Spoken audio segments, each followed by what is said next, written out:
11h42, esta é a notícia do dia no país. Ex-ministro da Educação é preso em operação que apura cobrança de propina por pastores. Kátia Gomes. Exatamente, Malta. Milton Ribeiro foi preso em Santos e essa operação da Polícia Federal investiga um gabinete paralelo criado dentro do FNDE para a liberação de verbas públicas. Existe a suspeita de corrupção. Em uma live há algum tempo, o presidente Jair Bolsonaro disse que colocava a cara no fogo por Milton Ribeiro. Hoje ele já mudou o discurso. Pois é, logo mais a gente vai entender o que está acontecendo. Quando a operação veio à tona, alguns pastores eram suspeitos de cobrar propina de prefeitos para intermediar a liberação de recursos do Ministério da Educação. Já já a Kátia Gomes volta com os detalhes. Aqui no noticiário local você vai ver, a polícia prendeu o tarado que filmava mulheres nos banheiros da Universidade de Brasília. Maicon Leão. Exatamente, Malta. Jonathan Alves, de 29 anos, foi preso preventivamente. A polícia também cumpriu mandados de busca e apreensão. Este homem que filmou a estudante lá na UNB também é suspeito de cometer o mesmo crime pelo menos outras 18 vezes. Como assim? A gente fala sobre esse assunto daqui a pouco. Polícia persegue carro roubado da Asa Norte até Ceilândia. Vanessa Ferreira está com a gente ao vivo.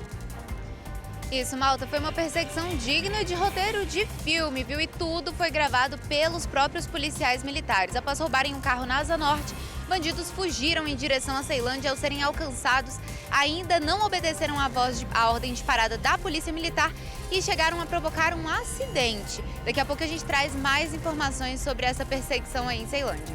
Combinado, a Vanessa estará com o representante da Polícia Militar para explicar direitinho o que aconteceu. Você vai ver também, 8 de cada 10 casas no Brasil têm internet em domicílio, mas entre os brasileiros mais pobres, claro, o acesso é mais limitado. O celular é o principal meio de acesso à rede. Em seguida vem a televisão, que já ultrapassa os computadores. A pesquisa mostra também uma outra realidade. Quase 40% das famílias mais carentes ainda não tem internet em casa. A grande maioria só consegue acessar a rede pelo celular. É que o gasto com esse serviço ainda não cabe no bolso de milhões de brasileiros. Agora é 15 para meio-dia, seja muito bem-vindo, você que está em casa e nos acompanha. Hoje é quarta-feira e o nosso jornal já começou. Manhã de hoje começou pegando fogo com uma operação da Polícia Federal para prender o ex-ministro da Educação, Milton Ribeiro, e pastores, suspeitos de operar um gabinete paralelo dentro do Ministério da Educação. E também para operar a liberação de verbas do Fundo Nacional de Desenvolvimento da Educação, FNDE. Agentes cumpriram 13 mandados de busca e apreensão e 5 prisões nos estados de Goiás, São Paulo, Pará e aqui do Distrito Federal. A repórter Kátia Gomes acompanha essa operação desde cedo. Kátia, é com você. Boa tarde. Oi, Malta, boa tarde para você, boa tarde para todo mundo. Nós passamos a manhã inteira aqui na frente do FNDE e aqui, por enquanto, a movimentação está tranquila. Não encontramos, não vimos nenhum agente da Polícia Federal. A operação também aconteceu, como você disse, em outros estados. Inclusive, o ex-ministro da Educação, Milton Ribeiro, ele foi preso em Santos, onde tem uma casa. O produtor da afiliada do SBT, a VTV SBT, Gerson Rodrigues, ele conseguiu imagens exclusivas, inclusive do circuito de segurança, que mostra o momento em que Milton Ribeiro sai do prédio, entra no veículo, um policial ali coloca inclusive uma mala dentro do porta-malas e depois ele é levado preso, né? Nós temos essas imagens exclusivas que foram adquiridas aí pelo produtor Gerson Rodrigues. Então, essa operação, Malta, da Polícia Federal, ela foi deflagrada porque existe, né, indícios da prática de tráfico de influência e corrupção na verba, na liberação de verbas do FNDE, né, ligada ao Ministério da Educação. A Polícia Federal investiga, além do ex-ministro Milton Ribeiro, também os pastores Gilmar Santos e Arilton Moura. Bom, o inquérito ele ele foi aberto pelo jornal O Estado de São Paulo de março deste ano, né? Porque ele revelou a existência desse gabinete paralelo dentro do MEC, que esse gabinete seria controlado pelos pastores para a liberação de verbas públicas, né? Indicando aí corrupção. Dias depois, o jornal Folha de São Paulo divulgou um áudio de uma reunião do ex-ministro Ribeiro, que ele afirma que tudo isso foi a pedido do Bolsonaro, né? Ele repassava essas verbas para municípios indicados pelo pastor Gilmar Silva a pedido do próprio presidente. Depois disso, o Milton Ribeiro acabou exonerado. Bom, hoje mais cedo, o presidente Jair Bolsonaro, durante uma entrevista para uma rádio, ele disse que essa operação da Polícia Federal é um sinal de que a PF está agindo e que ele não interfere na Polícia Federal. Ele disse também que se o Milton tiver algum envolvimento, ele vai responder por isso. O presidente Jair Bolsonaro disse também que tem mais de 20 ministros, mais de 20 mil cargos em comissão e que se alguém fez algo errado, deve sim responder. O detalhe disso é que em uma live feita pelo presidente Jair Bolsonaro, na época que tudo aconteceu, ele disse que colocava a cara dele no fogo por Milton Ribeiro, né? E hoje já o discurso dele é de que o Milton Ribeiro, se ele fez algo errado, ele deve sim responder. Bom, o MEC também mandou uma nota se pronunciando sobre esse caso, disse que continua contribuindo com os órgãos de controle para que os fatos sejam esclarecidos com a maior brevidade possível.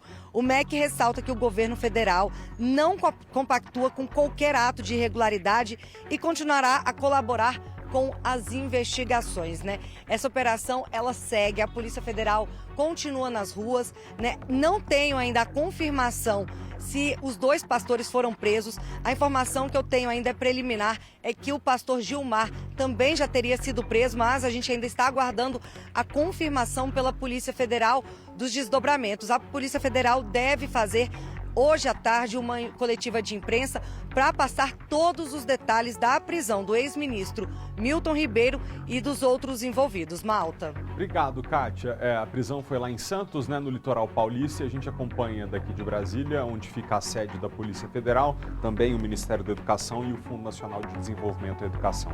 Ainda sobre esse tema, a gente fala agora com a Larissa Arantes, porque a operação da Polícia Federal está repercutindo bastante lá no Congresso Nacional nesse momento. Lari, boa tarde para você, bem-vinda ao SBT Brasília. E Malta, boa tarde para você também. Como você disse, repercussão intensa aqui no Congresso desde o início.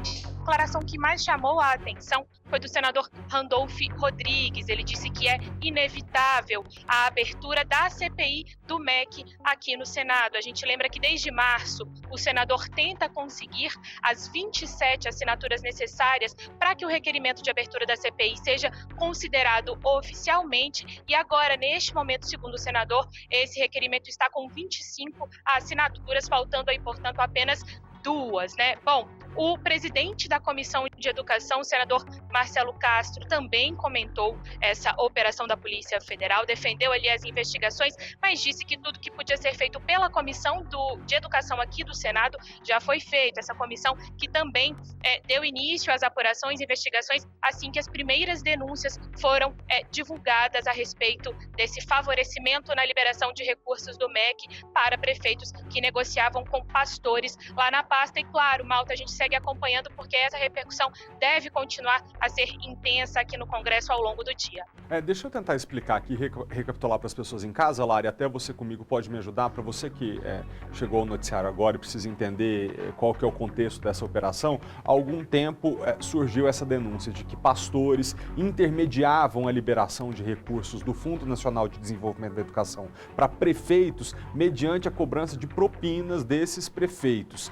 O ministro da Educação, então ministro da Educação Milton Ribeiro, foi colocado ali no meio dessa denúncia, mas até então não havia nenhum indício claro da participação dele. Hoje isso pode ser um pouco diferente, porque para a Polícia Federal bater na porta da casa dele lá em Santos e prendê-lo, deve haver novos indícios que foram descobertos. Para o presidente Bolsonaro é um dia sensível, com um tema sensível, porque como as minhas colegas repórteres lembraram há pouco, quando essas denúncias vieram à tona, o presidente disse, eu coloco a cara no fogo pelo Milton Ribeiro. E hoje já disse, olha, ele vai ter que responder, mas veja só, o presidente ainda falou, torço, peço a Deus para que não seja nada, porque evidentemente se descobrirem alguma coisa, isso vai respingar em mim. Lari, aí no Congresso Nacional, você está falando da possível CPI no Senado, mas evidentemente que politicamente também é muito ruim, né? A gente está num ano eleitoral e depois de uma bandeira de muito tempo de não, nesse governo não há corrupção, o governo está isento, vem uma prisão que é sensível porque foi de um membro do alto escalão do governo. O que você tem ouvido dos parlamentares aí hoje? Exatamente, Malta, e é interessante você tocar nesse assunto, né, porque o próprio senador Randolfo Rodrigues, nessas declarações que ele deu à imprensa mais cedo, né, ele lembrava o que aconteceu, na verdade, com esse requerimento de abertura da CPI do MEC, né, ele havia anunciado lá em abril, que havia conseguido as 27 assinaturas e ele lembrou, né, ele disse ali que em um fim de semana o governo acabou mobilizando a sua base aqui no Congresso e as assinaturas, algumas assinaturas foram retiradas. E assim, o requerimento não pôde ser considerado oficialmente, digamos assim, para que de fato a abertura da CPI possa acontecer aqui no Senado. Então, com certeza, um assunto bastante sensível e agora a gente também precisa observar aqui no Congresso como a base aliada do presidente Jair Bolsonaro vai atuar justamente para evitar, de repente, que o senador Randolfo Rodrigues consiga mais 2 assinaturas e assim o requerimento para abertura da CPI vai ter as 27 necessárias e assim a gente poderá ter uma CPI para investigar o Ministério da Educação e todas essas denúncias que envolvem, então, a liberação de recursos para prefeitos. Malta. Obrigado, Larissa, pelas informações. Estamos à disposição. Se você tiver novidades, basta nos acionar que você volta ao vivo. Continuando a edição de hoje, a Polícia Federal pediu mais 30 dias para concluir o inquérito sobre a morte de Genivaldo de Jesus Santos, que foi asfixiado dentro de uma viatura no mês passado.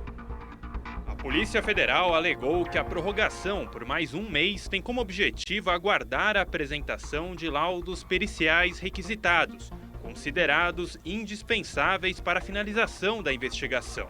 O despacho com o pedido ainda não chegou ao Ministério Público Federal em Sergipe, que não quis comentar o caso. Segundo a advogada Monalisa Batista, representante da família de Genivaldo, o pedido de prorrogação não se justifica. A família não entende é o porquê dessa burocracia, né? A gente vê casos com mais complexos serem finalizados com um transcurso menor de tempo. Está explícito aí nos vídeos. É clara a utilização de granada em um ambiente fechado, é um caso que está claro e nítido. A irmã da vítima se disse indignada com a notícia. Porque eu fiquei hoje muito contrariada, eu já estava contrariada e hoje eu estou mais ainda. Já chorei demais. Eu preciso que esse problema seja rápido resolvido. Genivaldo de Jesus, de 38 anos, portador de esquizofrenia, foi morto no dia 25 de maio em Umbaúba, município no sul de Sergipe. Os 3 agentes envolvidos no caso, Kleber Nascimento Freitas, Paulo Rodolfo Lima Nascimento e William de Barros Noia, foram afastados dos cargos. Genivaldo, que pilotava uma motocicleta sem capacete, foi abordado, revistado e imobilizado pelos policiais rodoviários. Depois foi trancado em uma viatura com gás lacrimogênio. Os agentes ainda seguraram a porta traseira do veículo. O laudo oficial do Instituto Médico Legal concluiu que a morte ocorreu por asfixia mecânica, o que causou insuficiência respiratória. De volta ao Distrito Federal, faz 2 semanas que nós recebemos aqui no jornal a denúncia de mulheres estudantes da Universidade de Brasília de que um homem estaria filmando as meninas no banheiro. Muito bem, esse suspeito foi preso. E embora tenha sido filmado saindo correndo da UNB depois dos episódios e também de já ter sido detido outras várias e várias vezes fazendo a mesma coisa, ele disse que dessa vez não foi ele não. Maicon Leão está com a gente ao vivo e tem as informações. Maicon, é com você. Exatamente. Malta, boa tarde para você, para todo mundo ligado no SBT Brasília. Jonathan Alves, de 29 anos, foi preso preventivamente e também foram cumpridos mandados de busca e apreensão em residências ligadas a ele, justamente por conta desses crimes de importunação e assédio sexual. Como você bem adiantou, o caso mais recente foi de uma estudante de serviços sociais da UNB que denunciou que enquanto ela estava no banheiro, Jonathan teria filmado ela dentro de um dos boxes, que inclusive, antes mesmo dela conseguir sair, antes de fechar o zíper da calça, ele já estava longe. O crime aconteceu por volta de 7 horas da noite. Felizmente houve essa repercussão, conseguiram as imagens que identificaram o suspeito. Só que aí, Malta, o pior não era a primeira vez, como você bem disse. Ele era um recorrente desse tipo de crimes. Segundo a Polícia Civil, ele já cometeu esse tipo de crime de assédio, importunação, pelo menos outras 18 vezes, inclusive, além da UNB, em bares e igrejas. Dessa vez, ele foi preso preventivamente, que é aquela que não tem um prazo estipulado para acabar, enquanto as investigações andarem. Ele continua preso justamente para que outras vítimas possam procurar a polícia e falar: olha, eu conheço ele, eu vi o que aconteceu. Ele tinha justamente, Malta, esse costume de, enquanto as mulheres iam utilizar o banheiro, na maioria das vezes aquelas cabines fechadas que tem outros ao lado, ele se escondia nessas cabines das laterais e fotografava, filmava, muitas vezes até mesmo se masturbava enquanto elas utilizavam o banheiro ao lado. E aí, nesse caso da estudante, ela percebeu que ele estava lá, procurou as redes sociais, a polícia, registrou o caso. E aí ele teve a cara de pau, como você bem disse, de negar: não sou eu não. Mesmo tendo as imagens que comprovam. O caso continua sendo investigado, como a gente disse, ele foi preso agora preventivamente. A polícia também cumpriu mandados de busca e apreensão justamente para vasculhar o celular dele, para tentar identificar se lá tem outras imagens, outros elementos que podem colaborar para que essa prisão seja ainda prorrogada e que deixe esse inquérito mais robusto. A gente tem mais detalhes agora com o delegado que investiga o caso. As investigações avançaram através da análise das imagens coletadas no momento do crime, de reconhecimentos promovidos por outras vítimas do mesmo autor e até mesmo do reconhecimento promovido por pessoas muito próximas ao autor, as quais o reconheceram na filmagem do crime praticado na UNB. As investigações revelaram ao menos 18 fatos criminosos de importunação sexual ou similares praticados desde 2011 por esta pessoa. As vestimentas utilizadas pelo autor no momento do crime da UNB são as mesmas utilizadas também por ele em outro crime de importunação sexual praticado em um cartório do Distrito Federal. Se condenado pelo crime de importunação sexual, o autor pode pegar uma pena de até 5 anos de reclusão. Mas seria importante que cada uma das vezes que ele cometeu esse crime fosse considerada como uma ocasião, né, para que essas penas fossem somadas. Ô, Maicon, quando eu estava apurando as informações junto com a equipe, eu estava pressupondo que esse homem colocava o celular para filmar essas mulheres pela janela do banheiro, mas não estava dizendo que ele entrava no banheiro e na cabine do vaso sanitário do lado ele praticava o crime. São algumas formas de agir, Malta. Não existe uma regra de como foram esses casos. Tanto que a gente viu aí, inclusive, eu citei no início da participação, que ele agia em bares, até mesmo igrejas. O delegado reforçou que, inclusive, a roupa que ele utilizou no dia desse assédio, dessa importunação sexual lá na UNB, ele teria utilizado esse mesmo vestuário no crime em um cartório. Então, tem várias outras formas. Pelo vidro, como você disse, pela janela, pela lateral do box, que a gente conhece aqueles banheiros que tem outras cabines. E nesse caso, por exemplo, da estudante da UNB, ela estava em uma dessas cabines e percebeu pelo box que tinha outra pessoa filmando, que foi um momento de desespero dela, de constrangimento. E aí foi tão rápido essa fuga que ela inclusive cita isso no texto dela: antes de eu fechar o meu zíper, ele já estava bem longe. Ou seja, ele já estava inclusive preparado para, caso fosse descoberto, conseguir fugir. E aí depois ainda tem a cara de pau de negar. Mas como a gente vê, inclusive nas imagens das câmeras de segurança lá da UNB e com a imagem da roupa apreendida pela Polícia Civil, não tem dúvidas, inclusive o delegado foi bem claro, que ele agiu nesses dois casos, tanto dentro da UNB quanto nesse cartório, também aqui no Distrito Federal, e utilizando a mesma roupa. Ou seja, nem se preocupava em falar: olha, usei essa roupa num crime, vou tentar evitar de sair com ela e esconder, não. Ele tinha plena certeza de que ia continuar cometendo o crime e que não ia dar nada. Afinal, depois de cometer 18 vezes, foi lá de novo, então é porque realmente ele tem essa certeza, né? Nem a sensação, né, Malta? Vamos ver se a prisão preventiva dessa vez o impede ou ensina alguma coisa para esse rapaz e ele para com esse comportamento asqueroso quando eventualmente sair da cadeia. Obrigado, Maicon, pelas informações. Pessoal de casa, é o seguinte, a gente está no comecinho da edição, então é lógico que tem muita informação para você, mas eu vou te pedir licença para a gente fazer um rápido intervalo, tá? É muito rápido. Antes da gente fazer essa pausa, tem a previsão do tempo. Quero ver como é que tá esse segundo dia de inverno lá fora, bora ver juntos? Claro que tá lindo, né? O dia segue ensolarado, com temperatura nesse momento de 24 graus. A umidade relativa do ar está em 41% e o nosso jornal... Já estamos de volta, pessoal. O avião que trazia o atacante Neymar para o Brasil, vindo dos Estados Unidos, fez um pouso não programado em Boa Vista na madrugada de ontem. A assessoria do jogador informou que, por um problema no para-brisa da aeronave, o piloto do jatinho Cessna 680 Citation decidiu pousar na capital de Roraima. A bordo estavam Neymar, a namorada dele, a Bruna Biancardi e a irmã Rafaela. Nas redes sociais, Neymar comentou esse susto. Veja junto comigo. Passando por agradecer as mensagens, mas tá tudo bem. Já estamos indo para casa. Só um susto. Tá geral bem aqui, tá? Beijo, tamo junto. Não, pela tranquilidade foi só um susto mesmo. Será que ele pode ficar tranquilo ou houve razão para se preocupar? Sobre esse assunto a gente fala agora com o especialista Celso Faria de Souza, que é diretor técnico da Abravol. Celso, boa tarde para você. Nesse caso do avião que transportava o jogador Neymar, o piloto agiu com prudência para evitar uma coisa pior, né? Eu te pergunto algo muito básico. Dá para voar sem o auxílio do para-brisa ou o piloto fez correto de já procurar um ponto de pouso? Tudo bom, Felipe? Como é que tá? O seguinte, cada aeronave possui suas particularidades, né? E aí, o que acontece? No caso, quando você tem um problema desse, existe um checklist dentro da aeronave que você tem que analisar para poder tomar a decisão, tá certo? Os para-brisas das aeronaves, eles não são simples como os para-brisas de carros.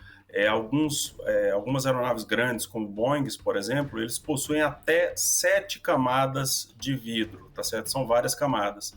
E algumas, o que eles falam? Eles falam assim, olha, algumas aeronaves falam assim, se o trincado for na camada mais externa, você pode terminar de fazer o voo. Se for na camada interna, você tem que pousar imediatamente, né? Tem alguns que falam assim, independente de ser na camada externa ou na camada interna, você pode continuar voando até que atinja o tamanho de X centímetros, entendeu? Então, cada fabricante ele coloca um requisito diferente, tá certo? Uma instrução diferente. E nesse caso, na aeronave Cessna Citation Sovereign, né, que é o Cessna 680, o piloto agiu com prudência, tá certo? Realizando o pouso até que seja solucionado esse problema no para-brisa. Pois esse avião do Neymar é um jatinho que deve ter capacidade para umas 8 pessoas, não sei exatamente qual que é a capacidade dos passageiros, mas ali todo mundo pareceu muito tranquilo, né? Não teve nada que realmente assustasse os passageiros ali nessa ocorrência. Não, realmente não teve nada de susto, tá certo? Na verdade, eu imagino que o piloto, por ser experiente, ele deve ter comunicado aos passageiros com tranquilidade, né? Realmente se acertou, é uma aeronave que a configuração normal dela é para 8 passageiros, né? E ele deve simplesmente ter dito assim, olha, a gente vai realizar um pouso porque a gente tem um trincado no para-brisa e é melhor a gente pousar agora e pedir um socorro, né, para virem aqui trocar o para-brisa do que a gente continuar voando e essa situação se agravar, né? Deixa eu terminar fazendo uma outra pergunta de leigo para o senhor. O para-brisa, no caso de um jato, realmente é o que possibilita ao piloto ter visibilidade, ver onde é que ele está indo ou pousando? Igual o carro, a gente depende do para-brisa ali para limpar? Ou se faltar o para-brisa no avião, tem algum outro recurso? Não tem, certo? É o para-brisa e pronto. O problema é que a trinca, tá certo? O vidro, como ele é um material frágil, a trinca ela não ocorre como nos metais, que ela nasce pequena e vai crescer devagar. No vidro, que é um material frágil, ela costuma propagar muito rápido, então deve ser uma trinca grande. E aí o piloto avaliou e falou assim, não, é melhor parar. Mas sim, você precisa do para-brisa para duas coisas. Primeiro, possibilitar você ver o que está do lado de fora. E segundo, ele faz parte da estrutura da aeronave no sentido de que ele mantém a pressurização da aeronave. Então, se você perde essa pressurização, tá certo? As pessoas lá vão ficar sem ar, vai cair máscara, todo mundo vai ter que pôr máscara, né? Então, o para-brisa tem essas duas funções, tá? Celso, muito obrigado pela presença mais uma vez aqui no Jornal. Boa tarde para o senhor, até a próxima. Tá certo, até mais. Muito obrigado. Tchau. Agora a gente vai falar de um assunto que tem repercutido no Brasil inteiro e que nos deixou chocados pela violência. É impressionante. A gente cansa de ver a imagem, mas não cansa de se chocar com o que a gente vê. O caso da Procuradora-Geral de Registro, município no interior de São Paulo, que foi espancada por um colega de trabalho dentro da prefeitura. Ele partiu para a violência porque é alvo de um processo administrativo aberto pela procuradora.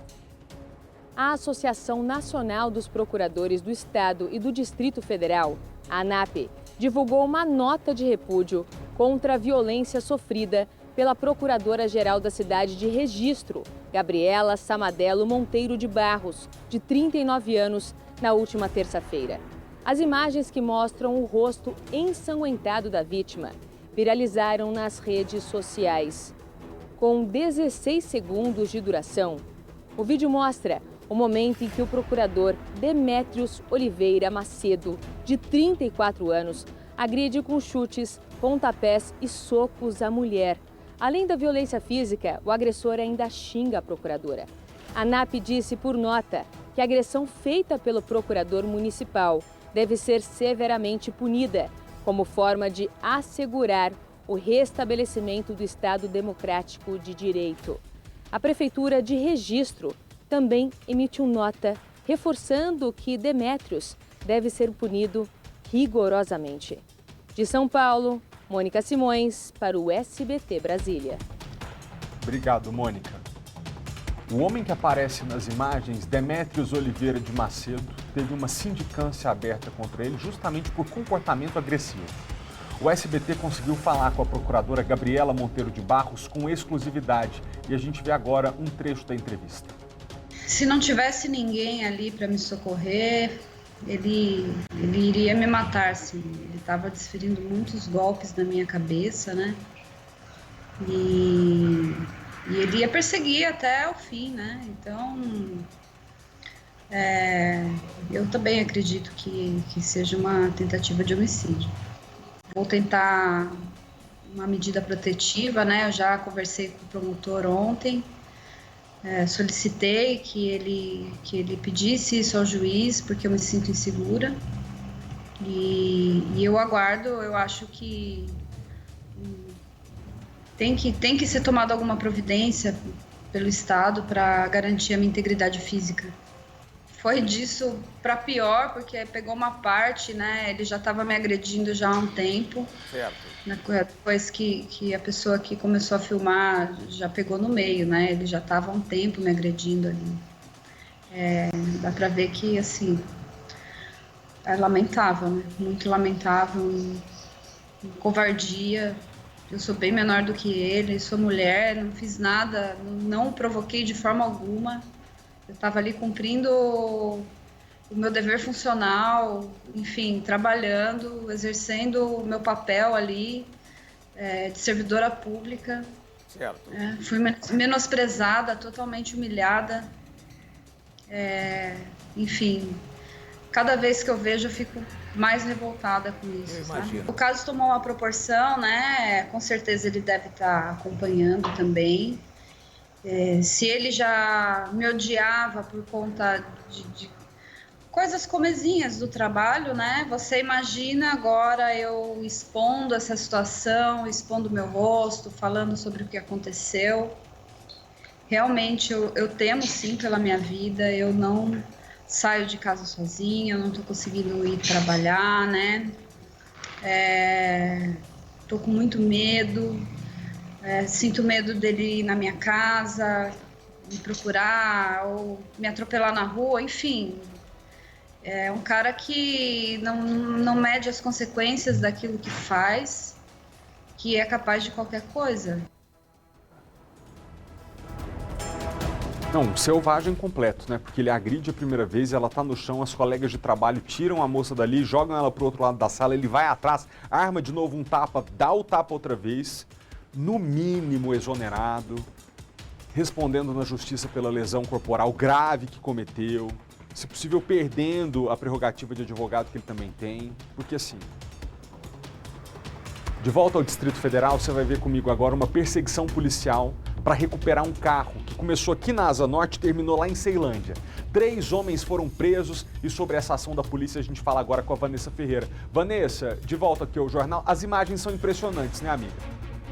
Malta, são impressionantes, parece até cena de filme, né? Aquela cena de perseguição aí que a gente vê em alguns filmes. E tudo começou aqui na Asa Norte, quando 3 homens roubaram esse carro branco aí que a gente vê nas imagens. Eles fugiram em direção a Ceilândia, a Polícia Militar recebeu essa informação, né, de que eles estavam indo em direção a Ceilândia e começaram um patrulhamento por lá. Ao encontrarem esse carro, deram a ordem de parada, os bandidos desobedeceram e aí começou a perseguição. E tudo estava sendo gravado pelos próprios policiais militares. Eu estou aqui com o Major Miquelo Bueno, que é porta-voz da PM. Major, depois dessa ordem de parada aí desobedecida, começou uma perseguição e causou até acidente, né? Boa tarde, Malta, boa tarde a todos. Isso mesmo. Se vocês perceberem, está tendo muita perseguição. Então, a gente tem um treinamento muito grande em relação a isso. A gente tem policiais que foram treinar nos Estados Unidos, em locais onde já aconteceu muito isso, para que não aconteça acidente e não coloque ninguém em risco. Então a gente perseguiu esse carro, fez o acompanhamento, fez o cerco, ele perdeu o controle, subiu num barranco, bateu, depois eles correram a pé, o policial correu atrás e conseguiu prender os indivíduos. Major, e o que foi recuperado? Alguma vítima foi ferida aqui na Asa Norte nesse roubo? Como é que foi? Graças a Deus a vítima não foi ferida, eles utilizaram uma arma falsa, um simulacro para cometer esse crime. Eles tinham também 2 máquinas de cartões e tinham bastante cartões no carro. Provavelmente eles iam utilizar esse carro para outros crimes. Então aí vai ficar por conta da investigação saber disso. Mas já você falou que estão acontecendo várias perseguições, né? Os bandidos estão mais ousados e a PM, como é que tem agido aí nessas situações? Eles sabem que a Polícia Militar vai pegar, eles tentam fugir sempre, mas a gente sempre pega, a gente faz o cerco. Tá tendo bastante, quase uma por semana, até mais de uma por semana, e quase sempre cenas de filme, né? O policial tem que ser muito bom, porque o carro ali em alta velocidade, a viatura, pode acontecer um acidente muito grave, como já aconteceu em outros estados, em outros países. Então a gente busca o mais possível de perícia ali para que evite o acidente e a gente consiga recuperar o bem da pessoa íntegro também e sem causar nenhum acidente, colocar ninguém em risco.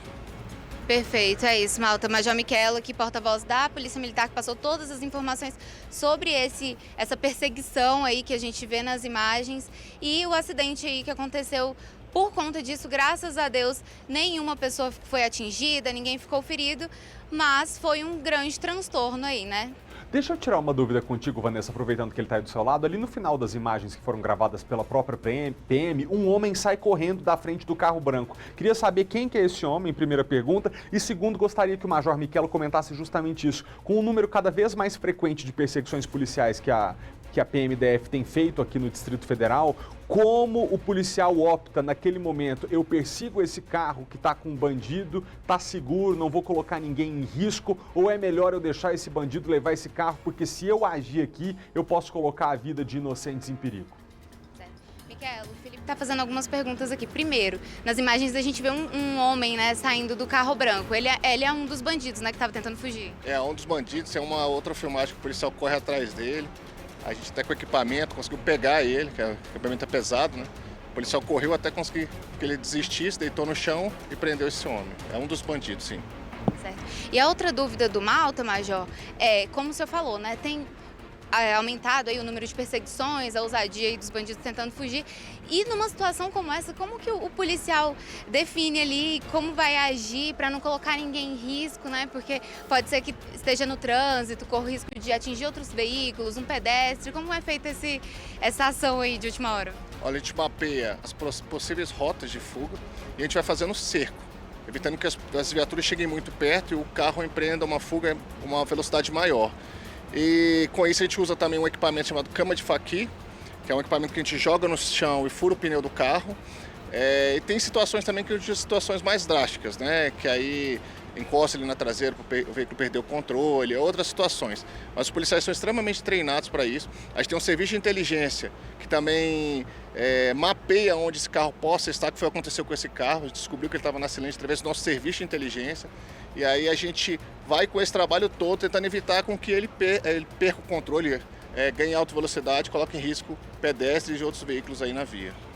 Perfeito, obrigado, Major. Felipe, tem mais alguma dúvida para o Michelo? É perfeita a explicação dele. Agradeço ao Major Michelo pela presença aqui no nosso jornal. Vanessa, queria até pedir para o Oliveira, nosso diretor de TV, colocar essa imagem na tela mais uma vez, para você em casa entender como a atividade policial é realmente uma ciência, né? É uma ciência policial, porque no momento em que a polícia se depara com uma ocorrência como essa, um carro roubado em fuga, ela precisa entender a via pela qual é provável que esse carro fuja, quais são as vias alternativas, se dá para colocar essa cama de pregos, esqueci o nome técnico que o Major mencionou agora há pouco, mas na verdade o intuito desse equipamento é furar o pneu do carro que está sendo perseguido pela polícia e numa situação mais extrema entender que nem é possível perseguir, porque talvez o carro vá se direcionar para uma área muito movimentada, com pedestres, com outros carros na via, e aí a ação mais brusca da polícia pode colocar outras pessoas em risco. Então, de fato, a gente entende, né, que quando a polícia está diante de uma ocorrência como essa aí, é preciso estar muito treinado, muito preparado para atingir o alvo, que é o bandido que está tentando fugir, levando o patrimônio de uma outra pessoa, mas não colocar mais ninguém em perigo. Olha a violência com que o carro branco bate nessa mureta aí ao lado da via ali em Ceilândia, e logo que bate o bandido tenta fugir, mesmo cercado por todos os agentes. E lembrando, né, a polícia militar nesse momento quer levar o bandido vivo para a delegacia para que ele responda pelos crimes que cometeu. Então até evitar o confronto direto com arma de fogo é trabalho do policial nesse momento. Obrigado ao Major que esteve com a gente aqui ao vivo. Que coisa, né, gente? Impressionante. Deixa eu falar com você em casa, que talvez esteja nos assistindo agora não pela TV aberta, mas pelo YouTube. Então a gente fala de internet. O número de casas com acesso à rede aqui no Brasil cresceu bastante. O acesso já chega a 81% da população. A gente vê os números na reportagem. Aos 65 anos, Dona Maria está curtindo uma conquista e tanto: acessar a internet.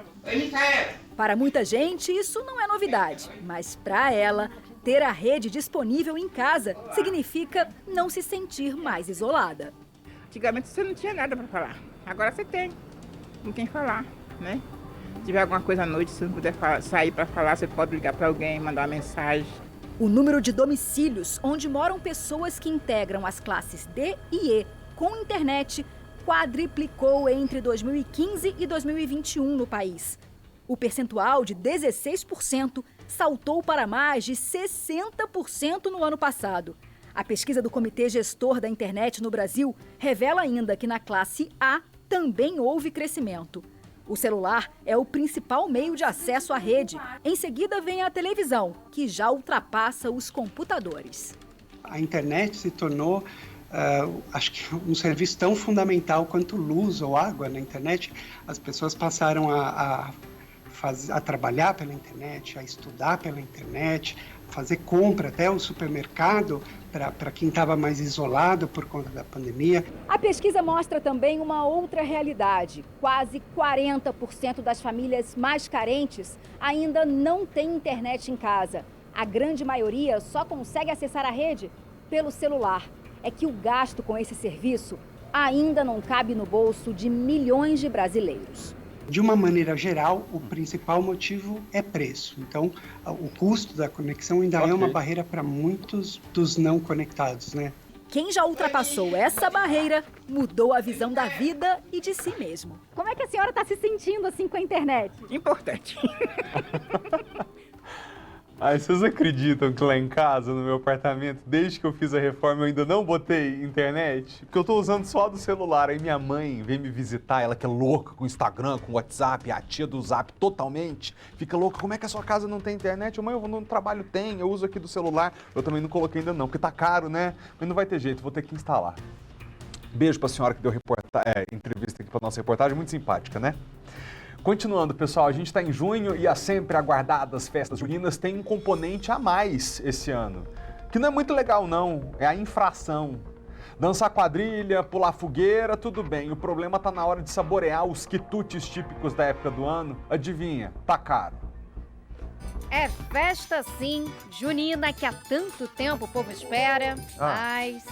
Tá pesando e bastante, viu? Tá muito caro. A cesta junina, com todas essas delícias irresistíveis, não está descendo tão saborosa esse ano. É que vários itens daqui estão mais caros do que a inflação oficial de 11,73% nos últimos 12 meses.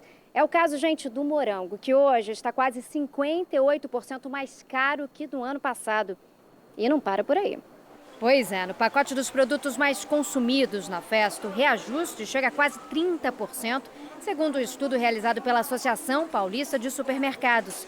É o caso da maçã, do milho e do fubá. Um desafio que a Arlete e o Matheus não conseguiram segurar sozinhos. Teve que ter um reajuste no produto do milho.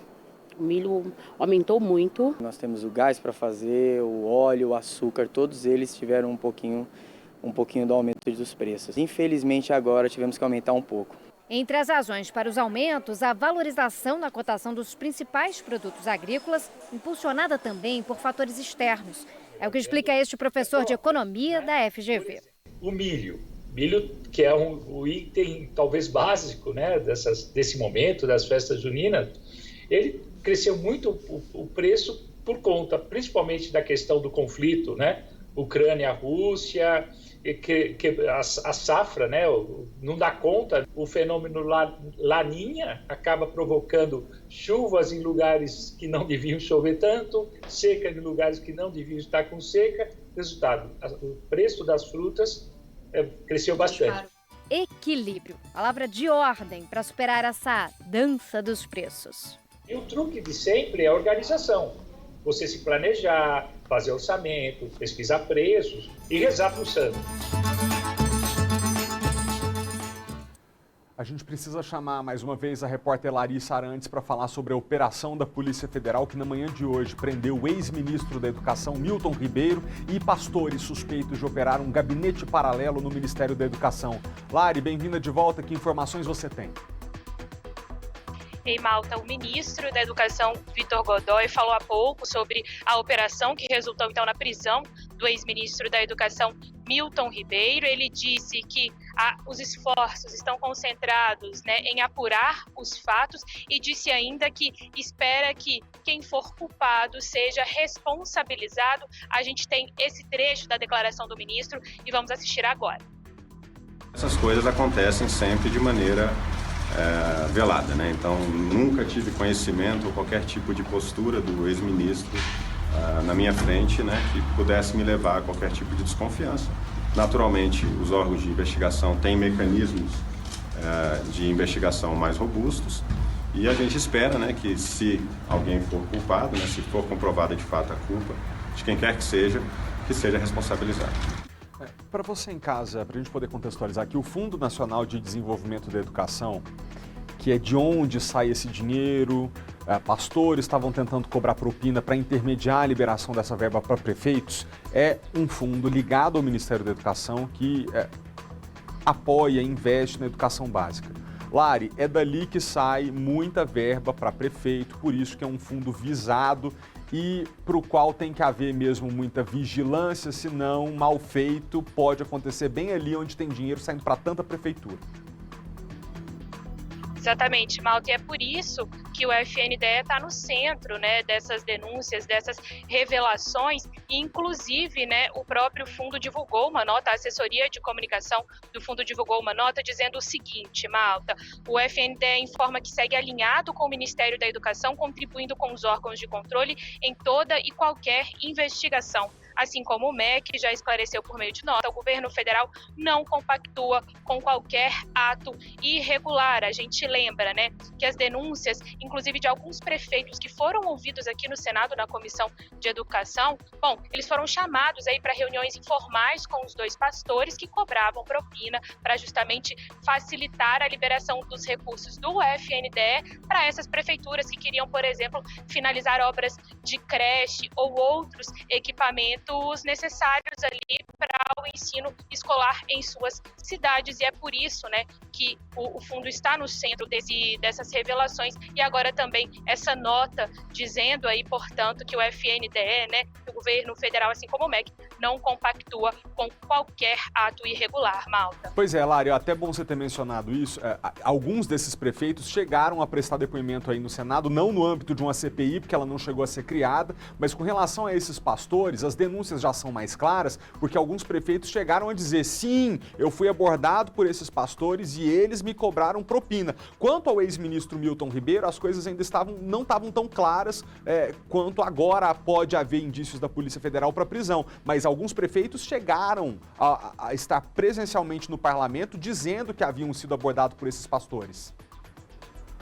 Exatamente, Malta. Inclusive, assim, com relatos de que esses prefeitos, né, eram chamados para reuniões no Ministério da Educação e, de repente, eram ali abordados e convidados para se reunirem em outro espaço, em um restaurante aqui em Brasília, e era quando, então, esses pastores faziam ali, né, abordavam esse prefeito, dizendo que tinham maneiras para facilitar a liberação desse recurso. Um dos prefeitos, por exemplo, ele citou ali que houve a cobrança de propina por parte de um dos pastores de 1 quilo de ouro, né? Ele citava assim, como a sua cidade é de uma região de mineração, eu também quero 1 quilo de ouro em forma de propina. Esse prefeito, inclusive, que deu esse depoimento aqui no Senado, disse que não aceitou. Ele disse, inclusive, né, que acabou ali o seu almoço, pegou um carro, foi embora, não aceitou esse pedido de propina, e ele foi um dos que participaram dessas audiências aqui na Comissão de Educação, justamente que foram realizadas para apurar, para aprofundar nessas denúncias a respeito do Ministério da Educação, Malta.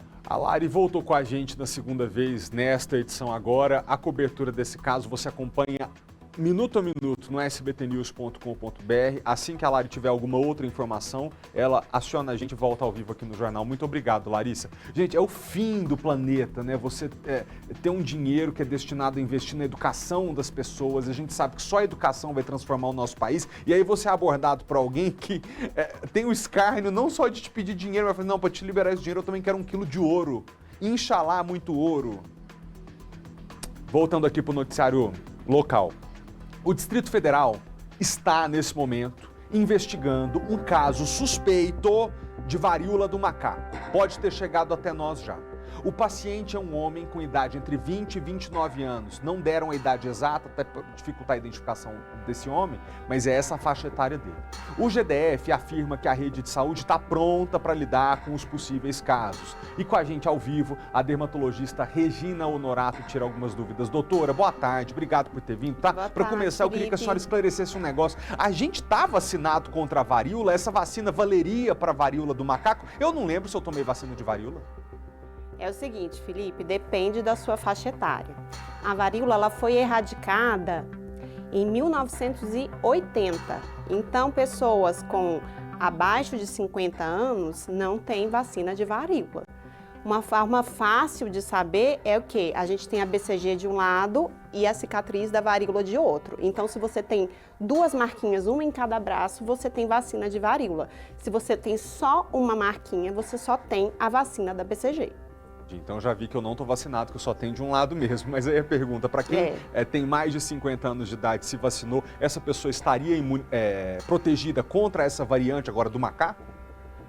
Bom, a gente tem uma imunidade cruzada de 85%. Então quer dizer que 85% das vezes, sim, essa pessoa estaria protegida contra o monkeypox. Todo o restante da população que tem menos de 50 anos de idade, que não está necessariamente imunizado contra a varíola, quais são as recomendações que a senhora deixa? Então, essa população seria uma população suscetível, né? E a OMS está pensando na possibilidade de reativar essa vacinação para varíola, para principalmente fazer aquela vacinação em anel, que é vacilar os contactantes do caso índice, né? Mas ainda é uma hipótese, né, reativar essa vacina. Recomendações. O monkeypox, ele pega por secreções, contato com a ferida da pele, secreções nasais, bucais e por fomites, né, que seria o contato com lençol sujo, toalha suja. Então, a gente tem que se abster do contato com o paciente doente.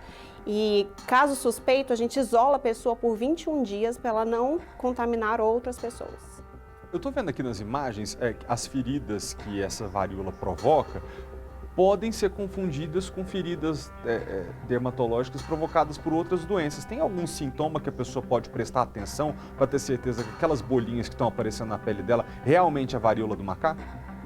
Sim, a varíola do macaco é muito parecido com catapora e com sífilis também. Então a gente tem que pensar em distinguir isso. Na catapora, a gente tem vários estágios evolutivos da lesão no mesmo paciente. Então a gente tem a bolinha, que é a pápula, tem a pústula, que é a bolinha com pus, e tem a crosta, tudo convivendo ao mesmo tempo no mesmo paciente.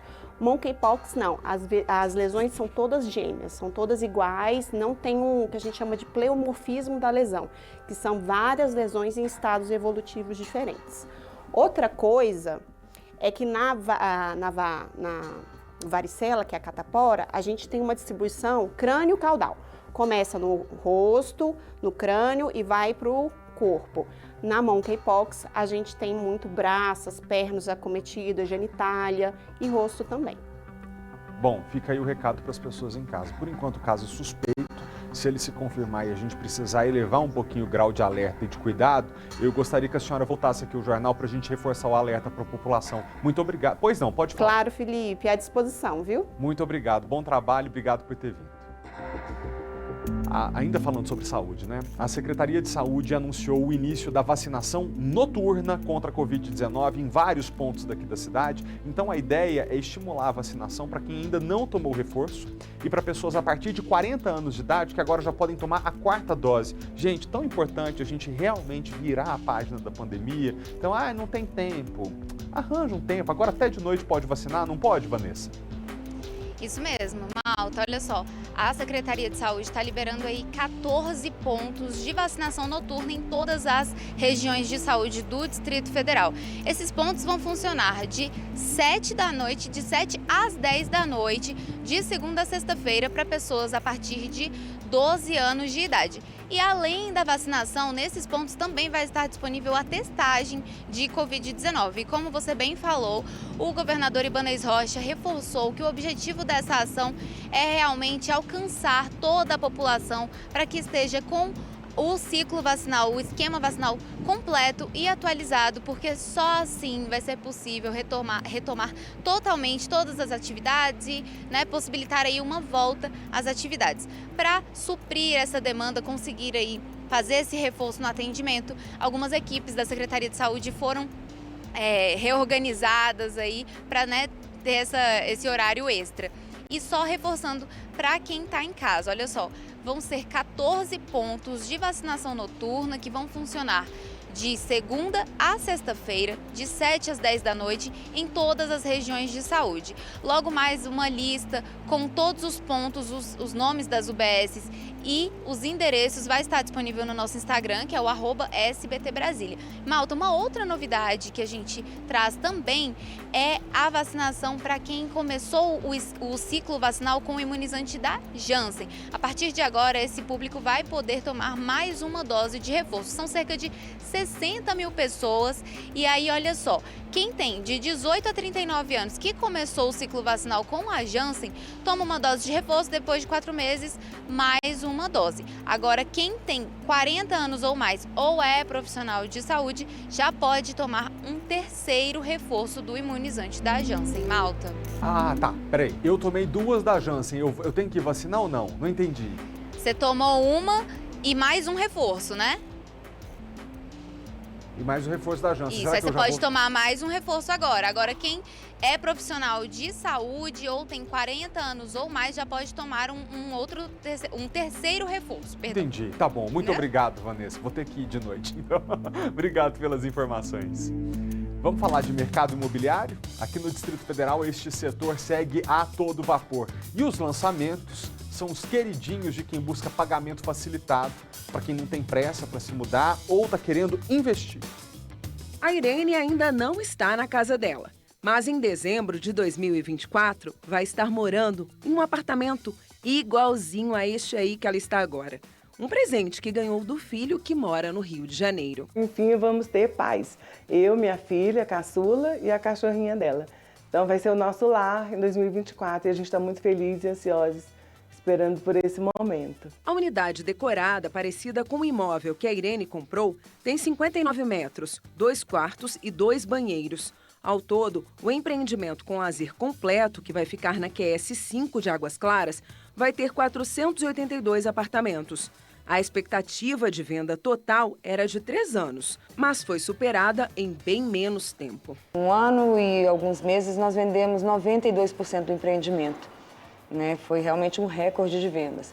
Eu atribuo isso a uma mudança no mercado, pós-pandemia, expectativa das pessoas, o desejo por um imóvel maior, também a questão da taxa de juros, que estava bem baixa. O mercado imobiliário no Distrito Federal está bombando. Neste ano, o volume geral de vendas acumulado até abril atingiu quase 17 bilhões de reais.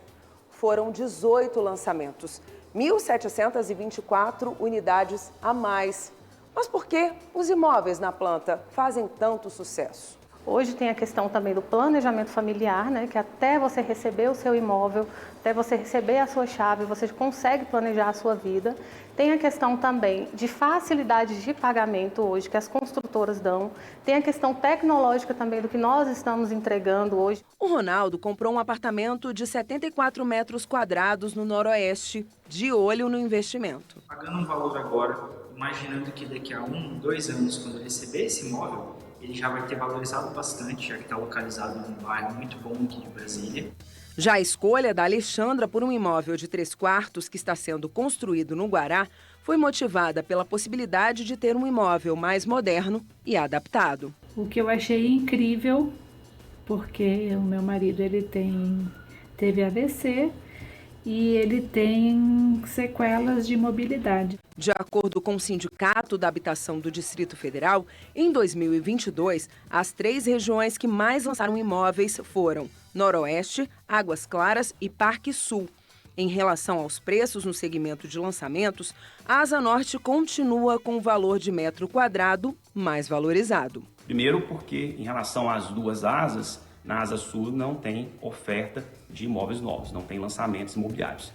E em relação, por exemplo, ao setor Noroeste, que é uma cidade nova, moderna, não tem a infraestrutura, o comércio, o serviço que a Asa Norte tem. É uma região já estruturada, já consolidada. Crise dos combustíveis. O ministro de Minas e Energia disse ontem, terça-feira, numa audiência lá na Câmara dos Deputados, que o governo não pode interferir na política de preço da Petrobras. Os deputados iniciaram a coleta de assinaturas para criar a tal da CPI para investigar a estatal. Em meio à tensão entre o Palácio do Planalto e a Petrobras, o ministro de Minas e Energia reconheceu que o governo não tem poder para interferir no preço dos combustíveis. Não está no controle do governo e, honestamente, preço é uma decisão da empresa, não do governo. Além disso, nós temos marcos legais que impedem intervenções do governo na administração de uma empresa, mesmo o governo sendo o acionista majoritário. Em um aceno ao mercado, após a saída de mais um presidente da estatal, Adolfo Saxida afirmou que não há influência política na Petrobras. O ministro disse ainda que o governo tenta amenizar a alta nas bombas com redução de impostos e defendeu mudanças estruturais na companhia. Chegou o momento de uma decisão. A Petrobras é estatal ou é privada? Não dá para quando interessa ser estatal e para quando interessa ser privada. Esse discurso de mudanças na Petrobras tem sido usado no Congresso Nacional por parlamentares da base aliada. Durante todo o dia, os presidentes da Câmara e do Senado se reuniram com líderes partidários e integrantes do governo para definir as prioridades de votação sobre a questão dos combustíveis, que incluem a maior taxação de lucros, mudanças na política de preços e a criação de uma CPI da Petrobras. Líderes partidários pedem mais envolvimento do governo para mudar a lei das estatais. O governo manda na Petrobras, só que ele demite, a pessoa não sai, ele nomeia, a pessoa não entra. Então não manda, né? Nós temos que entender exatamente quais mecanismos precisam ser alterados e se são possíveis de serem alterados. A pedido do presidente Jair Bolsonaro, o Partido Liberal apresentou na Câmara um pedido de abertura de uma comissão parlamentar de inquérito para investigar a Petrobras. São necessárias 171 assinaturas de apoio à CPI. Até o começo da noite, 114 assinaturas foram coletadas. Já o presidente do Senado defende outras medidas para resolver a questão. Acho que não tem a mínima razoabilidade uma CPI num momento desse, por conta de um fato desse. Acho que há outras medidas, inclusive de índole legislativas e do Poder Executivo, muito mais úteis para resolver o problema do que uma CPI. Levantamento da Agência Nacional do Petróleo mostra que na semana passada, o preço médio do litro da gasolina no país foi de R$ 7,23 e o do diesel R$ 6,90. O valor máximo da gasolina chegou a R$ 8,99 e o diesel a R$ 8,63. Os preços não consideraram o reajuste que começou a valer no sábado. Menos de uma semana depois de confessar a participação na morte do jornalista Dom Phillips e do indigenista Bruno Pereira, um dos suspeitos mudou a versão do depoimento. A mudança no depoimento de Amarildo da Costa de Oliveira, o Pelado, aconteceu durante a reconstituição do caso, realizada pela Polícia Federal. Na semana passada, ele havia dito que participou do assassinato de Dom Phillips e Bruno Pereira. Agora, Amarildo afirma que foi Jefferson da Silva Lima quem atirou nas vítimas. Também quem atirou contra Dominic, quem foi? O Jefferson.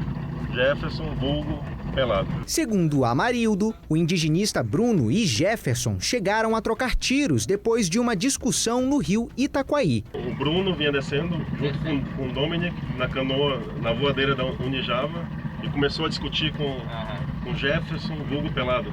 Foi isso? Bruno perdeu o controle da lancha e entrou em uma área de várzea, local onde ele e Dom foram executados. O Bruno acelerou a voadeira e ele disparou contra o Bruno? Foi isso? Foi. Teve disparo aqui, ele também atirou contra ele. Contra o troca de tiros. Teve troca de tiros? Teve troca de tiros. O Bruno chegou a revidar? Chegou a revidar. De acordo com a União dos Povos Indígenas do Vale do Javari, Bruno tinha porte de arma e autorização para trabalhar armado. Peritos da PF embarcam de Brasília para Manaus nesta quinta-feira para examinar o barco de Bruno Pereira. Na próxima semana, comissões da Câmara e do Senado, criadas para acompanhar a investigação dos assassinatos de Dom Phillips e Bruno Pereira, farão uma visita à região do Vale do Javari. Os deputados autorizaram a realização de audiências públicas para ouvir as autoridades sobre as investigações e ações desenvolvidas naquela terra indígena. Agora sobre política e eleições. O ex-presidente Lula lançou nesta terça-feira o plano de governo da candidatura ao Palácio do Planalto. Para chegar ao programa de governo, o PT e os partidos aliados debateram 140 propostas, com foco no desenvolvimento social, proteção do meio ambiente e fortalecimento da democracia. Entre os compromissos assumidos está a criação de uma nova legislação trabalhista, a revogação do teto de gastos e a revisão do atual regime fiscal. O documento menciona o combate à mineração ilegal na região amazônica e a posição contrária à privatização da Petrobras.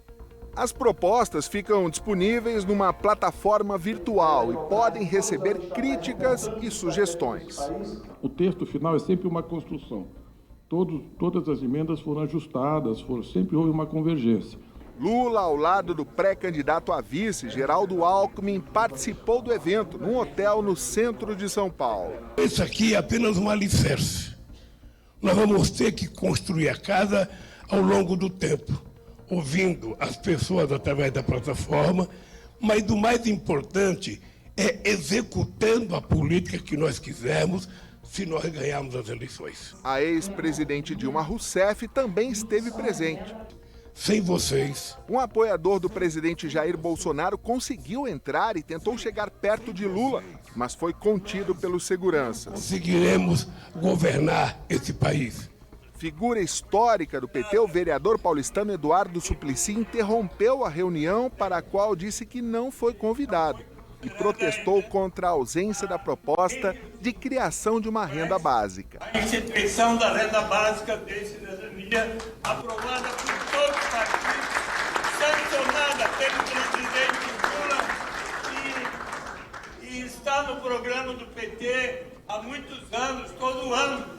No evento, a presidente do PT, Gleisi Hoffmann, afirmou que o partido é contra a CPI da Petrobras. Disse que a medida é oportunista, opinião que foi seguida pelos representantes dos outros 6 partidos que fazem parte da aliança. O parlamento tem que ter outras prioridades.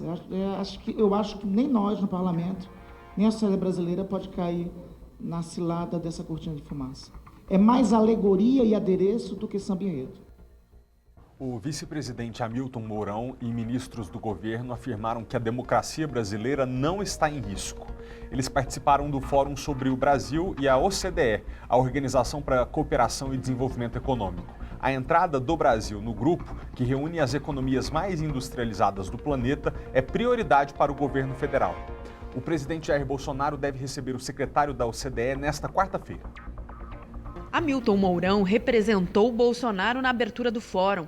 O vice-presidente defendeu a entrada do Brasil no bloco de 38 países que tem regras próprias para livre comércio com desenvolvimento sustentável. A ascensão do Brasil à OCDE é prioridade da política externa do nosso país.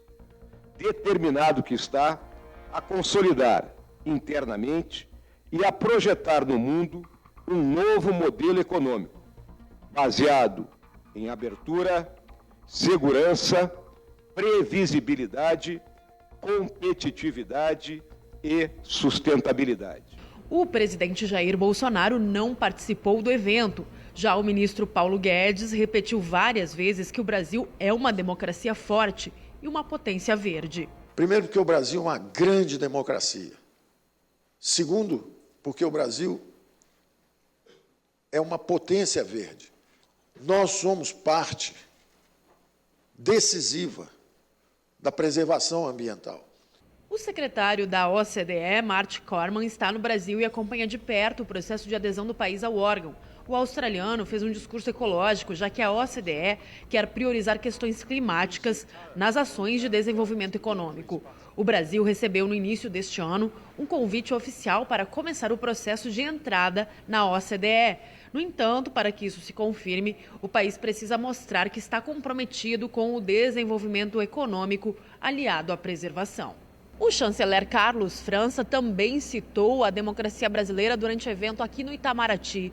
O ministro minimizou as declarações do presidente Jair Bolsonaro com ataques às urnas eletrônicas e ao processo eleitoral brasileiro.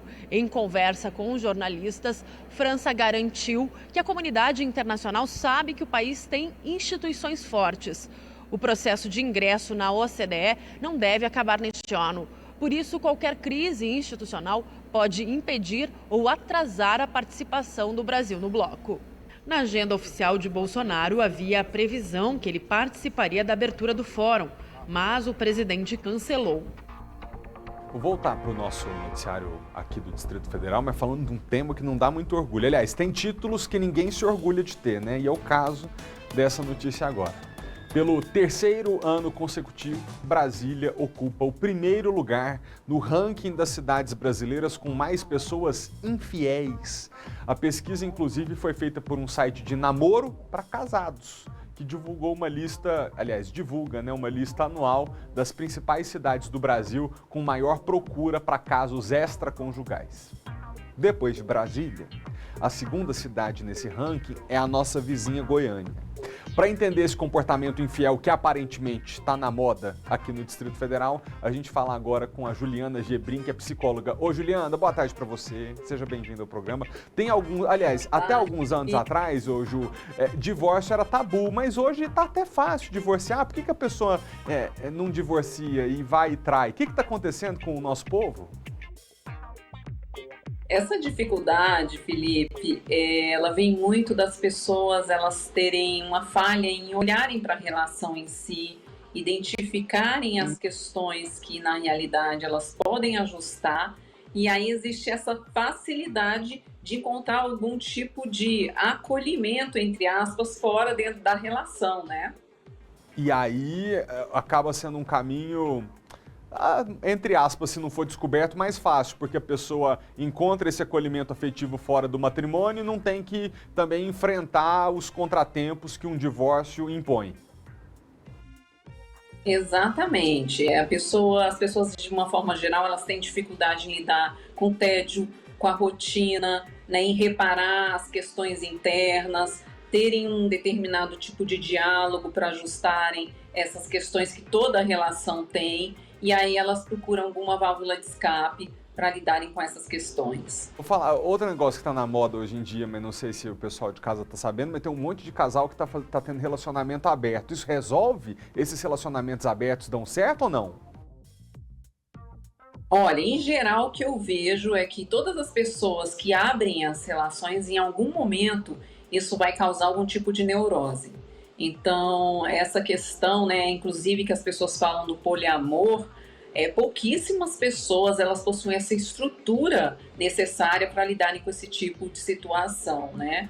Porque em um maior ou menor grau a gente quer ter, né, aquela pessoa ali perto da gente que tem uma exclusividade para nos sentirmos melhores e mais amados, né? Então aquela questão da forma do amor mais convencional, para mim, é a que traz mais sanidade mental para as pessoas no mundo de hoje. É porque o negócio fica complicado quando o pessoal resolve, vira uma...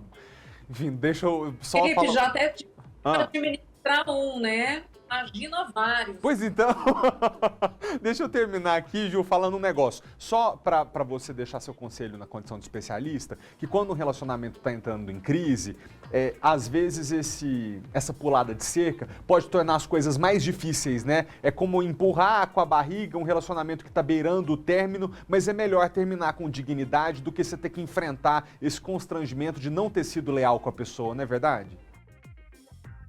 Com certeza, a melhor solução é você ser assertivo, você tomar uma decisão.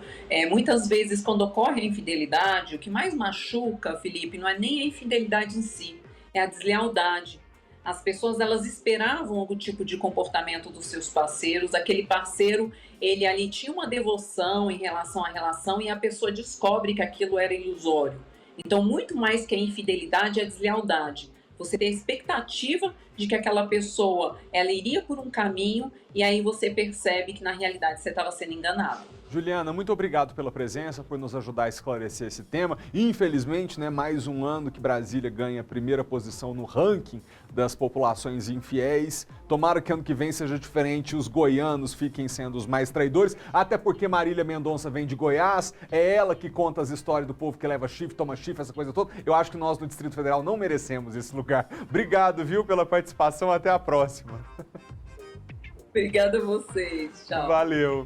1h e 1 minuto. Oi, gente, eu vou ter que fazer um intervalinho, mas é tão rápido que você não vai nem ver passar. Mas é claro que antes da pausa, a gente dá uma olhadinha em como estão as principais rodovias do Distrito Federal no giro de câmeras do DR. Primeiro, DF 480, na saída do Gama, altura do Balão do Periquito. Tudo muito tranquilo por lá. Quem ama mora no Gama, e pro pessoal do Gama, um abraço do nosso jornal. Agora a gente vai para a Estrada Parque Taguatinga, a EPTG. Essa via costuma... Olha, pertinho do viaduto.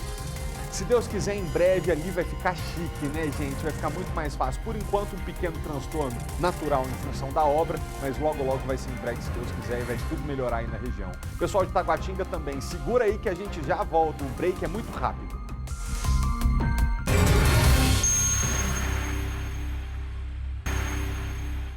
Não falei que era rápido. 1h07. Agentes da delegacia de Vicente Pires foram surpreendidos ontem com a chegada de uma mãe com uma bebê que tinha só 4 meses de vida. A menina estava engasgada com leite materno. E graças à ação rápida do chefe de plantão lá da unidade, esse caso teve um final feliz. Kátia Gomes foi até lá para contar pra gente os detalhes desse salvamento que deu muito certo, graças a Deus. Kátia, com você. Oi, Malta, deu muito certo sim. A família mora bem aqui pertinho, em Vicente Pires, e assim que a pequena Cibele, que está aqui ao meu lado de 4 meses, engasgou, a mãe já pegou a criança e trouxe aqui para a delegacia com a ajuda de um vizinho e rapidamente o agente William conseguiu fazer o socorro e desengasgou a bebezinha, né? Eu estou aqui com a Alessandra, que é a mãe. Alessandra, eu queria saber como é que foi? Você deu de mamar para a bebezinha, colocou ela na cama, e aí como que você percebeu que ela estava engasgada? Ela começou a tossir muito, né? Tossir, e ela não é de tossir do nada, né? Aí eu pedi pro meu cunhado ir dar uma olhada, porque eu tava lavando louça. Aí ele foi olhar e já falou, começou a gritar, ela tá engasgando, tá engasgando. Aí eu já peguei ela rapidamente e já fui atrás de socorro. E o meu vizinho da frente, ele é bombeiro, mas não tinha ninguém em casa. Aí meu vizinho do lado veio e já pegou ela e já tentou desengasgar e não conseguia. Aí a gente correu pro porteiro do condomínio e ele foi e colocou a gente dentro do carro. E a gente ia pra UPA, né? Mas aí ele foi e pensou, não, bora pra delegacia, que lá eles prestam primeiros socorros, né? Aí a gente veio, aí eu já desci com ela desesperada já no colo. E o agente William veio e pegou ela e fez os primeiros socorros. E foi com muito sucesso, graças a Deus, ela está bem. Inclusive as imagens, né, de você chegando na delegacia estão passando agora na televisão. A gente vê que o carro entra rápido, né, com o pisca-alerta ligado. Então naquele momento ali foi tudo muito tenso. Foi muita loucura. Parece que os minutos não passam, né, que a gente vê assim o bebezinho engasgando, né, tudo muito tenso, sabe? A manobra para desengasgar a bebezinha foi feita dentro da delegacia. A imagem não pegou, não flagrou, mas a gente vê que logo depois o agente sai e os bombeiros chegam também para socorrer. Naquele momento, ela já tinha desengasgado? Já tinha desengasgado, já estava mais calma, eu também já me acalmei mais, né? A gente estava esperando só o bombeiro chegar, a SAMU chegar para poder prestar os primeiros socorros dele, né? Levar a gente para o hospital, para avaliar melhor, né, se deu alguma coisinha dentro dela, mas graças a Deus tá tudo bem. Tá tudo bem e o agente William está aqui com a gente, está aqui ao meu lado e vai falar um pouquinho sobre o trabalho que você fez, né? Você percebeu que a bebezinha estava passando mal, tinha engasgado no momento que ela chegou aqui na delegacia, gente? Sim, a gente estava de plantão aqui por volta de 10 horas ontem cedo, quando a mãe chegou, né, como vocês viram nas imagens, muito apavorada, e aí eu percebi já que ela desceu com a bebê, já com o rostinho tombando, assim, eu percebi que uma coisa estava errada com a criança. Nesse momento eu já saía dali e vim nessa área aqui de atendimento, perguntei para a mãe o que houve, ela falou que sua filha havia mamado, né, e tinha tomado também uma papinha de mamão e aquilo poderia ter sido a causa do engasgo, né? Nesse momento eu já iniciei um procedimento de uma manobra, chamada manobra de Rennes, que vou demonstrar aqui um procedimento. Isso é importante, para a gente entender como é que funciona. De casa, que consiste em colocar aqui a criança nessa posição de desobstrução das veias aéreas e botar ela aqui no dorso do braço, né? E aqui na parte das costas, no dorso, vai dando 5 tapinhas, né? E verificando sempre se ela está botando vômito ou alguma substância para fora, leite ou alguma coisa que ela tenha comido. E foi feito 3 vezes esse procedimento, até que eu verifiquei que ela começou a babar mamão, restos de comida e leite. E aí foi virado, colocado também assim nessa posição de costas, assim, que ela não fica obstruindo as vias aéreas da criança, e ela começou a voltar a respirar normalmente. Aos poucos foi feita massagem, né? E aí aos poucos ela voltou a respirar, a gente fez a higiene, limpou o rostinho dela e solicitamos apoio pelo rádio do SAMU, bombeiro.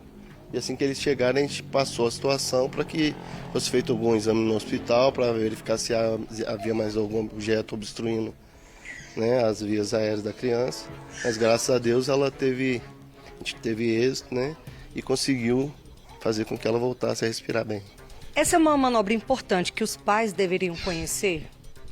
Sim, eu acho importante os pais, principalmente de bebês recém-nascidos, né, que é a fase que o bebê geralmente só amamenta, e tem muitos pais que gostam de dar alguma papinha, que não é muito indicado nessa fase da criança até os 6 meses, o leite materno é suficiente.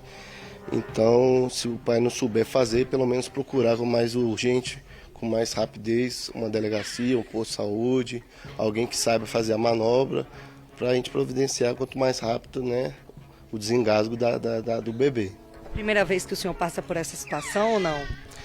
Não, já tive uma outra oportunidade também na Ceilândia, uma criança maiorzinha que engoliu um pedaço de pão de queijo e ela, só como ela já tinha uns 2 anos, tive que fazer uma manobra na boca do estômago por trás dela, ela regurgitou, cuspiu, expeliu o pão de queijo e também, só que ela estava num estômago bem mais, já tinha apagado, não estava mais respirando, mas graças a Deus ela voltou a respirar, voltou também.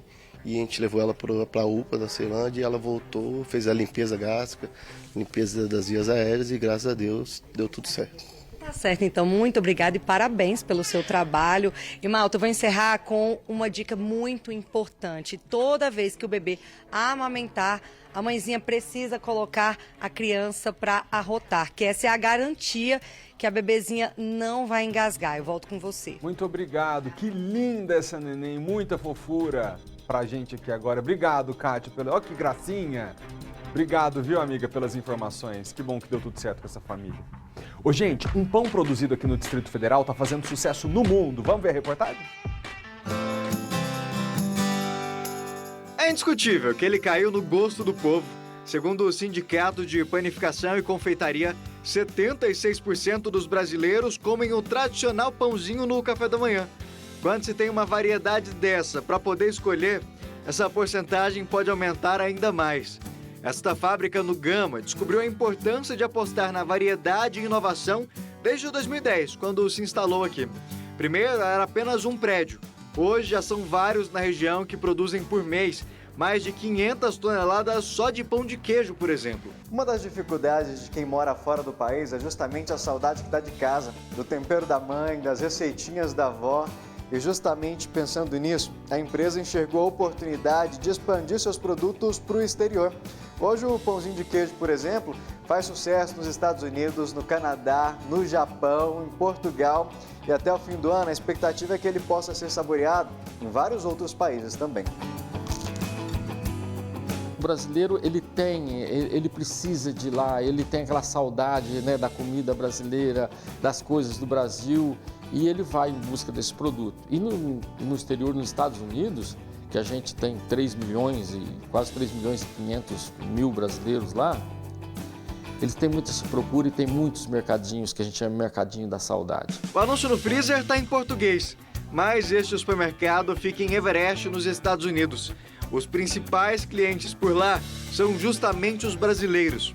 O pão de queijo para nós é essencial no dia a dia, aqui nesse lugar, né? Fazer como a gente larga a família para trás e dá aquela saudade do papai, da mamãe. De fevereiro a março de 2022, as exportações do DF cresceram quase 50%, segundo a Secretaria de Comércio Exterior do Ministério da Economia. Só para os Estados Unidos são enviados mais de 200 toneladas de pão de queijo por mês. Hoje já é possível comprar o produto em quase toda a costa leste do país e agora também na costa oeste. O pão de queijo produzido aqui em Brasília, esse é o mesmo que é enviado para o exterior. E a aposta tem dado tão certo que o valor arrecadado com a venda de produtos lá fora no ano passado quase chegou em 270 milhões de dólares. O valor é 54% maior que em 2020. Você não pode pensar no concorrente e falar, não vou colocar alguma coisa porque tem alguém. Não. Você tem que ter a competência de competir com ele com qualidade, com prestação de serviço, né? Se você não tiver esse cuidado de trabalhar, elaborar um produto diferenciado, e se você não tiver diferenciais competitivos, aí você não pode ir para o mercado. Mas o empreendedor paranaense não está satisfeito ainda. Escolheu o Distrito Federal para se instalar pela logística e agora quer continuar expandindo. Além de uma linha completa de pães que eles já fabricam, está investindo em pesquisas para o desenvolvimento de novos tipos de pães para agradar gente aqui no Brasil e mundo afora. Nós temos um pão que está patenteado, pão feminino, que é um pão que vai ser coadjuvante na saúde dos hormônios da mulher. O outro produto que a gente pegou e vai lançar também que é o Saúde Kids. A gente foi na natureza, buscou todos os minerais, todas as vitaminas e vai um produto sendo praticamente natural para a criança, para o desenvolvimento dela. Nós temos um pão que ele vai aumentar a imunidade das pessoas. Nós vamos mostrar para o mercado que tem muita coisa que pode chegar saudável para o mercado.